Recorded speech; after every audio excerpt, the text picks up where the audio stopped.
शंकर सिंह।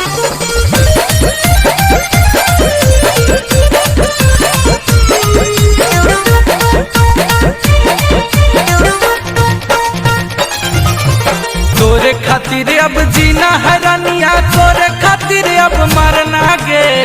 पगलाई के लिए तोरे खातिर अब जीना है रानिया, तोरे खातिर अब मरना गे।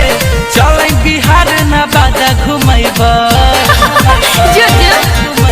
चल बिहार न बाजा घुमैबा, तोरा ककोलन के झरना गे।